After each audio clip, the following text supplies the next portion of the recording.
So for this one, it says determine the amplitude, midline, period, and an equation involving the sine function. So what is the midline first? The midline is literally this line that goes right through the middle, and that's y equals -3. And that's also going to be the same value as our d variable, right? And the amplitude is the distance up from the midline, right? It's also down, but it's the same thing. So the amplitude, it goes up by 2, up and down by 2. So the amplitude is 2.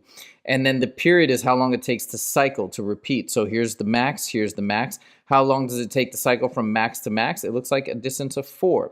So the period is 4. And the cool thing about the starting point on the y-axis is that it's right in the center. So this is your typical sine function, meaning there's no phase shift involved. All right, let's put it together. So we start with the amplitude of 2. That goes right at the beginning. Since it's going up to the right, we don't need a negation. We don't need anything like that. So it's just 2 sine. Since the period is 4, we set that equal to 2 pi over b, and we solve for b. That's how we'll get the coefficient in front of the x variable here. So multiply by b divided by 4. b equals 2 pi over 4, which is the same as pi halves. So now we have pi over 2 times x. That'll give us that nice period of 4, okay? And then we need this -3, -3, and that gives us the midline. So this is the equation, boom, done.